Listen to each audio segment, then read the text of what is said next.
made you want to come back? What made me leave rap was that I felt like, I wasn't fulfilled.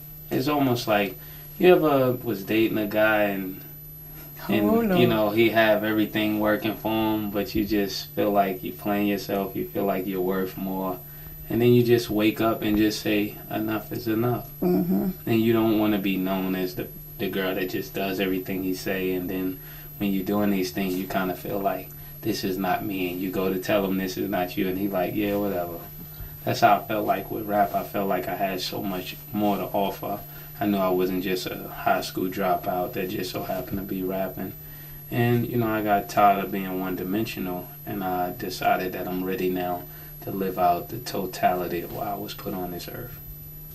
Okay. And what made me come back to rap is as I stepped away from music and I built myself on the inside, a lot of things I didn't like about me. I was selfish, greedy, all the things that normally a young black man is. And then I felt like I've controlled those things. I was able to overcome those things. Now it's time to show people that know me. Okay, so you're no longer greedy. Now, how did the label feel about your decisions? Which one, to leave or to come back? Both. Well, actually, Puff, he was like real. It was interesting because that was the first time he gave me no flack or no answering back about. He said, if that's what God wants you to do, go and do it. Just don't take my money. And then when I actually came back, it was like he was happy that I was back. Then I felt like, I've done what I was supposed to do. At least the first phase of what I was supposed to do. Do you feel The album, Welcome Back, that was a safe album. That was a reserved album. That was a contemplative album. That was not one to offend anybody, not one to say the wrong things. This album is like... it's just all out there. It's, well... And you it's look, wild. who was your favorite person to work with, your favorite producer? My favorite producer to work with, let me see who. I think Ryan and Bam was my favorite producers to work with. Because the record that I was able to do with them, I like producers that give me a beat that makes something come out of me that people don't even know I possess. Normally when people send me tracks, they send me something they think is up-tempo or is fast or is, something that's party or something that's real clean-cut or radio. But, if people really do their homework on Mase, like I started DJ Clue, with the mixtapes on there and rapping and doing all of that. So they know I could do the mixtape as well as this side, So it's like, I think I'm one of the most versatile artists in the game. Because everybody knows when you think of Harlem, you think of Mase, man. You don't think of nobody else. That's just like saying Chingy or Nelly.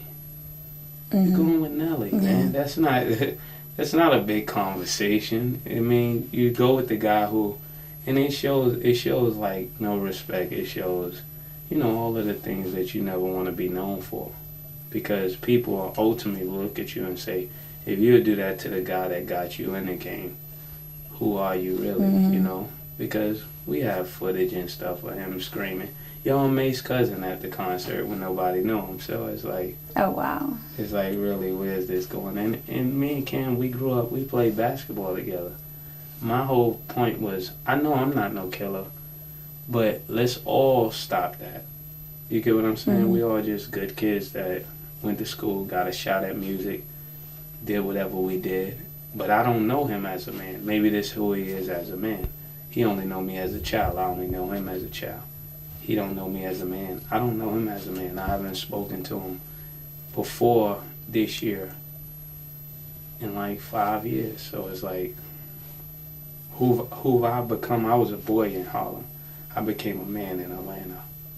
So a lot of people in New York don't know me as a man. They're still holding to who I was as a child. I'm not that guy anymore. Can we talk about your church? Yeah. Now, I know I've been there a couple of times. Yeah. And I kind of looked around, and this is when it was at the school. Yeah. Which was years ago. Yeah, it's a totally different thing years right and now. years ago. And when I went, I was like, now, are people coming just because it's Mase? Are they really coming to hear the word? See, and that's the biggest misconception. It doesn't matter why you come. The biggest point is you You're came. coming. You know, it doesn't matter if you ran to God because you was homeless or you ran to him because you was on your deathbed. The smartest thing to be is to come. In fact, when God chose me to do this, he knew people would come to see Mase. So it was a part of God's plan to even use that. Because people won't go to certain churches. Mm-hmm. But a hustler, he'll come to the church. It feels like you guys are on the same level. Like he can relate. Like if I see his life, I know what he's giving up to be there. It gives them inspiration to do the same thing. I went to CAU. I just wanted to experience a black college. That was pretty much it. When I first went there, I went there just to go to school. I wanted to play ball and just bring my life down a level so I could learn how to just deal with people again and I just wanted to be regular again. But when I got to CAU, I realized them people were not going to look at me as regular, so it was time for me to leave there. I actually went there. I was studying mathematics and I was playing on the basketball team, and then I just left. I figured it's time for me to really do what I was really set on this earth to do. I always knew I was put on this earth to do something special, and I didn't think that music was like the totality of why I was placed here. If I was in the Greek group, a Q. Yeah, I probably would have been a Q. Or whatever they're doing. I'm as smooth as a Kappa though. So I don't know, I've probably been Kappa Q. Oh, Lord. If you could do anything, what would you do?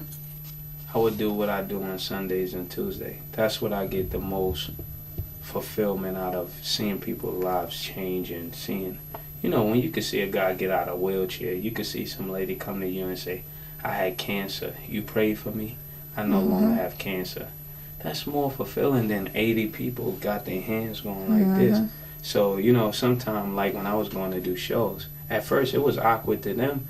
It was awkward to me, too. I'm like, hey, I'm out here, I'm out here like what I'm doing out here. I was thinking the same way they was thinking. It just so happened they happen to be the fans. But if I could do anything, if I'm going to be in music, I want it to be about something. But in me knowing who I'm talking to, I have to build people to the point that I could talk to them the way I want to talk to them. So it was like, welcome back. That's where I had to start. I just had to relay a foundation. Hey, it's Mase. He's back. Because I'm not doing this for sale. I knew if I was doing it for sale, I've put 2 girl records out, a crazy club joint, a down south joint, a weird song, a deep song. I know the formula for exactly, a hit album if I want to make a hit album. That's not what I was trying to do. I was trying to just work my way back in and fail so they won't hate as much as they would if I would have came back and sold 8 million. So I already knew that I have to sacrifice this to get in. People said, wow. So I knew all this. I asked Koda. I told him.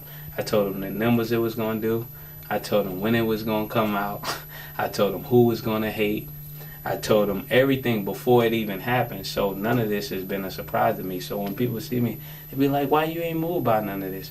Because my job is to know what's going to happen before it happens. So I already know. I already know what this album does. I know that this album is going to ruffle so many feathers, and people are going to finally start to believe and finally start to listen to what I'm saying. But one album wasn't going to do that because I have 5 years worth of stuff to talk about.